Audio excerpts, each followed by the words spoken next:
गौर से देखिए शिलापट को। ये 15 जनवरी 2008 में, उस समय बसपा की तत्कालीन सरकार, सुप्रीमो मायावती मुख्यमंत्री थी।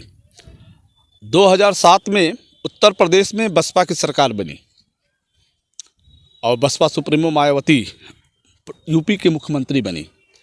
14 साल पुराना ये शिलापट आज भी मालदेवपुर के इस एरिया में खड़ा है। ये वही जगह है जहां देश के प्रधानमंत्री नरेंद्र मोदी 3 बार आ चुके हैं। 2 बार चुनावी सभा को संबोधित किए हैं और 1 बार 1 मई को उज्ज्वला अंतर्गत जो स्कीम थी, जो योजना थी, उसकी शुभारंभ भी उन्होंने यही किया था। घर घर गरीबों के घर सिलेंडर की जो योजना थी, उसकी शुरुआत बलिया से हुई थी।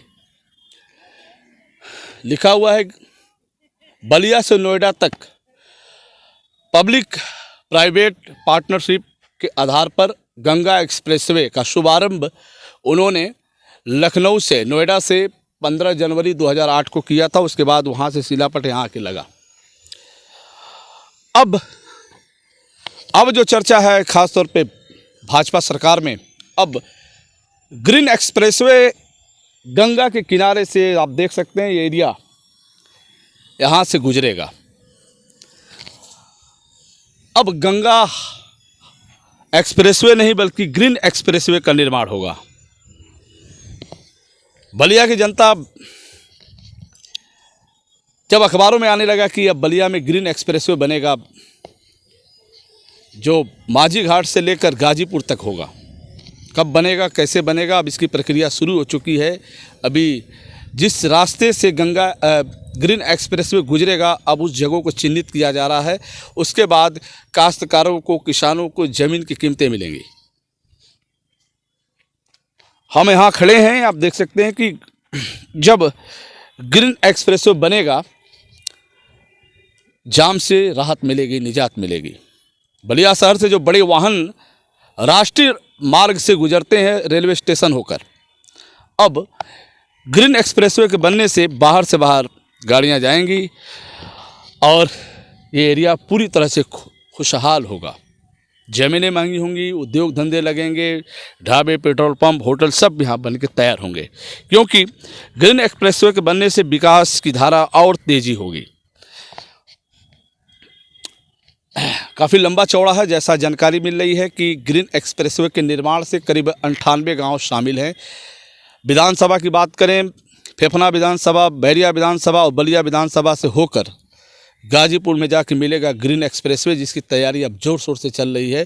ज़मीन का सर्वे हो चुका है, ज़मीन का चिन्हित हो चुके हैं कि हाँ, इस रास्ते से ग्रीन एक्सप्रेसवे गुजरेगा। बजट भी आने की पूरी संभावना है। किसानों को, काश्तकारों की जो ज़मीनें ग्रीन एक्सप्रेसवे में शामिल होंगी, उसका मुआवजा भी मिलेगा। दोस्तों, अभी हर साल देखा जाता है मानसून के वक्त, बाढ़ के समय गंगा की पानी, यानी गंगा का बाढ़ का पानी यहाँ तक आता है, उस शहर से राष्ट्रीय राजमार्ग से टकराता है। तो लोग प्लान भी करते हैं, लोग सुरक्षित जगह पे चले जाते हैं। लेकिन अब जो ठोकर भी इधर देखा जा रहा है कि जैसा जानकारी मिला कि 5000 ठोकर बनेंगे जो बाढ़ और कटान से सामना करेंगे, और ताकि बाढ़ का पानी शहर की तरफ ना आए, उसको भी लेकर तैयारियाँ चल रही हैं। लेकिन अभी फ़िलहाल ग्रीन एक्सप्रेसवे बड़ा प्रोजेक्ट है जिस पर काम होगा। हमें उम्मीद है कि जब काम शुरू होगा तो काम रुकेगा नहीं, बहुत तेज़ी से काम चलेगा। सरकार की एक बड़ी जो परियोजना है, जिस पर बलियावासी बेहद खुश हैं। इस परियोजना के चालू होने से, काम होने से, हम जिस समस्या से परेशान थे, समस्या से लड़ रहे थे, उस समस्या से निजात मिलने जा रहा है। बार बार आई कि बलिया को जाम से कैसे निजात मिले, कैसे निजात दिलाया जाए, तो बहुत सारे प्रोजेक्ट आए। उस समय सांसद थे भरत सिंह, उस समय केंद्रीय मंत्री नितिन गडकरी बलिया में आए हुए थे। हुआ कि फ्लाईओवर बने, बाईपास बने, सारी चीज़ों पर चर्चा हुआ। लेकिन अब जो तैयारियां चल रही हैं सरकार की, वो ग्रीन एक्सप्रेसवे पर है। बहुत जल्द बलिया में ग्रीन एक्सप्रेसवे बनेगा। हम गंगा के किनारे हैं, उस जगह पर हैं जहां काम होगा, जहां बड़े बड़े लोग आएंगे, बड़ी कंपनियां आएंगी उस मार्ग को बनाने के लिए, एक्सप्रेसवे को बनाने के लिए। लोग यहाँ काफ़ी व्यवस्था होगी।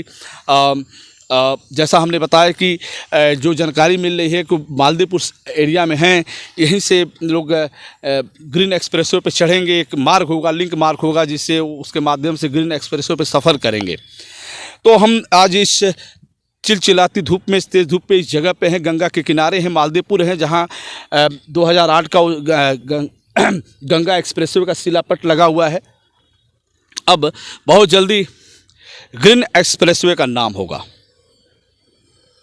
फिर हम जुड़ेंगे आपसे, तब तक के लिए इतना ही। देखते रहिए यूपी आजकल, बलिया आजकल। मैं रोशन जायसवाल, नमस्कार। ठीक।